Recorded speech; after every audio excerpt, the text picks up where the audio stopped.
In this video, we'll be counting down the best things to do in Lucerne, Switzerland. One of the most beautiful cities in the world, with some fun surprises I think many guides miss. So be sure to stick around until the end for some lesser known picks, as well as a free map of all these spots. Now, in case you're new here, hi, I'm Christina from happytowander.com. And this channel is all about practical travel advice from someone who's been there, done that. So be sure to like and subscribe if that sounds like your kind of thing. Now let's start with my personal favorite activity in Lucerne, and that's to admire Lucerne from above along the Music Mauer. Once a part of Lucerne's medieval fortifications completed back in 1408, this piece of defensive wall stretches over 800 meters, and is today lined with 9 towers remaining out of the original 30, a few of which are open to the public today for climbing, exploring, and endless photo ops. If you're a sucker for viewpoints like I am, this is definitely a Lucerne must-do, offering sweeping views over the city's unique layout with the river, lake, and surrounding mountains. Another place for stunning views in the city is the fairy tale-esque Chateau Guch, inspired by the amazing Neuschwanstein Castle in southern Germany. Today, it's home to a hotel and restaurant, accessible either by steps, bus, or a quick funicular that's included in the city's public transport system, which is free, by the way, if you stay overnight in a Lucerne hotel or registered accommodation, as all guests actually get a free Lucerne visitor card that includes it. Now, after getting your bearings, the next must-do is to enjoy a frolic around Lucerne's Old Town. Filled with idyllic squares, painted facades, and random little surprises like unicorn fountains, Lucerne's picturesque Old Town is aggressively walkable and aggressively photogenic, with modern shops and restaurants housed in centuries-old buildings, many of which date back to medieval times. While bumbling around to find cool spots on your own is really half the fun, some highlights of any Old Town walk include the Kornmarkt, which is home to Lucerne's Town Hall, Sternenplatz, which is home to some very cool painted facades, and Hirschenplatz, which is home to the unique Dornach House, another building covered in beautiful frescoes. Naturally, though, you can't soak in the unique atmosphere of the city without a little stroll along the River Reuss. Apart from some very pricey restaurants and cafes, highlights here include the iconic Jesuitenkirche, which has been around since the 1600s and was the first major Baroque house of worship built in Switzerland, modeled after a very similar-looking church in Rome. And there are, of course, some incredible bridges too that are so important that they deserve their own section. So another Lucerne must-do is to walk across the city's famous covered bridges. The best known is, of course, the stunning Kapellbrücke, or Chapel Bridge, ripped straight from the pages of Harry Potter, though it was originally built all the way back in 1332. Lined with amazing paintings depicting local history, this unique covered bridge is the oldest of its kind in Europe, though most of the bridge actually burned down in 1993 and was rebuilt in just 8 months. Hence why this 700-year-old beauty looks so good. Today, visitors can appreciate stunning views all along, and honestly, crossing it can take forever because you do keep stopping for photos. Especially of the 34-meter-high water tower along the way, which was once home to the town's archives and even a prison. Today, this bridge is one of the best-known symbols of the city, well worth admiring both day and night. But that's not the only covered bridge worth seeing in the city. The less famous but just as cool Spreuerbrücke, whose southern half dates back to 1408, may actually be the oldest covered bridge in the city now, depending on how you gauge the whole fire rebuild debacle. And it even has its own set of paintings too from the 1600s, depicting the Dance of Death. On the southern end of this bridge, you'll find some more under-the-radar attractions too, which brings us to a nice activity for those with more time or those looking for rainy day friendly things to do, and that's to visit the city's many museums and galleries. This is an activity left out of many tourist itineraries due to a lack of time. But if you're especially interested in any of the topics covered, Lucerne does have a nice selection of museums, many of which you can access with the Lucerne Museum card. Steps away from the Spreuerbrücke, for instance, you'll find the Historical Museum of Lucerne, home to thousands of artifacts telling the city's unique history.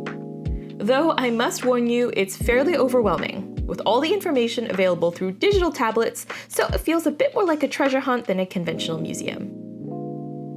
There's also a natural history museum next door, and the Gamerama Spielmuseum, or Game Museum, just down the road, which is an interactive museum with games of all kinds from pinball machines to board games and consoles. Closer to the train station, you'll find 2 more museums suitable for art lovers. The Rosengart Collection Museum, which is a must for lovers of modern art thanks to its collection of Paul Klee and Pablo Picasso paintings, as well as the Kunstmuseum Lucerne, or Lucerne Art Museum, which has 2,100 square meters of unique exhibition space. If you're short on time though, simply strolling around to absorb the city's unique vibe is probably the way to go.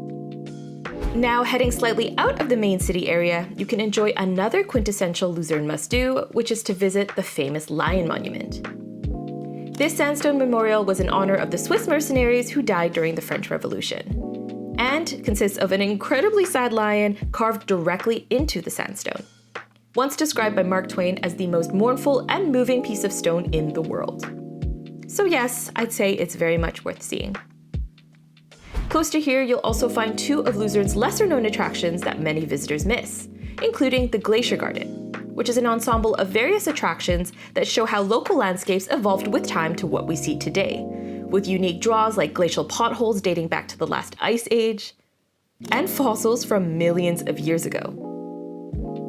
There's also an immersive history walkthrough that takes you inside the mountain and some nice views all around the landscape garden. Overall, a great spot to visit if you're interested in geology.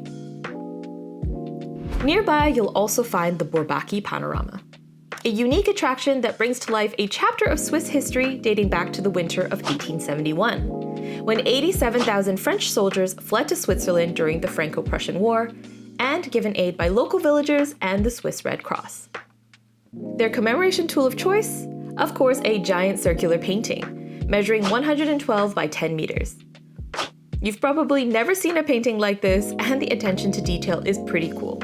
Though some of the models and figures in the foreground seemed a little too lifelike for my taste, especially since I had this attraction all to myself. From here, I might recommend taking the scenic route out towards the lake and around, because our next must-do is to walk along Lake Lucerne, or hop on a cruise. Lake Lucerne is of course a main highlight of the city, though be warned, while the city and lake do share a name, the lake itself is deceptively massive, spanning 114 kilometers squared, with 32 boat piers along its scenic shores. So don't expect to cover the entire thing in one walk. To see more of the lake, of course, there's no shortage of boat cruise options you can book. But it's worth going for a walk along the lake in any case, not just because it's calming and beautiful and lined with impressive luxury hotels, but also because there's a number of unique attractions along the lake if you don't mind venturing a little farther out, like the Richard Wagner Museum, which is housed in a lakeside villa that the famous composer once called home, today housing a collection of letters, paintings, and other personal items. My favorite part, though, might have been the view. The best lakeside museum for me, though, is hands down this next one, which deserves its own section, so let's move on to our next Lucerne must-do, which is to visit the Swiss Transport Museum. This is the most popular museum in Switzerland, and trust me, you've never seen anything like it.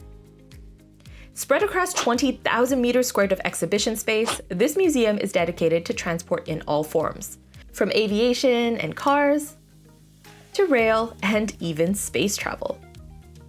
But the coolest feature isn't even that there's a giant pinball machine dedicated to Swiss tourism, or a massive 1 to 20,000 scale aerial photo of the country, or its unbelievably cool play areas with mini trams and buses for the kids, which honestly made me so jealous.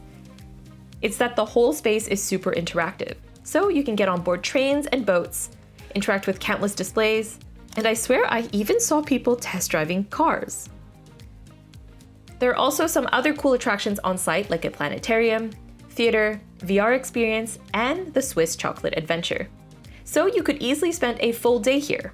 But it's definitely worth checking out, and I can't believe more guides don't recommend it, because it's really not too far from the Old Town, actually less than 15 minutes away by bus. And hey, if you're open to going further afield, one non-negotiable must-do in Lucerne is to enjoy a beautiful mountain day trip. One of the most popular picks is the almighty Mount Pilatus, home to the world's steepest cogwheel train, the longest toboggan run in Switzerland, and the less official title of Ultra Badass Mountain, as coined by me. While the cogwheel train here only runs from around mid-May to mid-November, The gondola is a fun and scenic option as well, zipping you over 2,000 meters up in the air with stellar views as you climb higher and higher. Aside from fresh mountain views, visitors here can walk through icy snow tunnels and enjoy a variety of seasonal experiences, including a VR dragon experience and even a toboggan run, which is indeed the longest summer toboggan run in Switzerland. There are also some other attractions as well, like a ropes course, so plenty to do. Another mountain that's popular with visitors is a day trip to Rigi, aka the Queen of the Mountains, which is full of beautiful views and trails. Or for something a little closer, the Sonnenberg offers a relaxed outing, accessible by funicular or foot, with play areas and trails awaiting at the top. All that said, if you have time, you should of course also explore onwards in the surrounding area. Lucerne is an incredible base for onwards exploration around Switzerland. I'm not kidding when I say that this region is one of the most beautiful I've ever been to.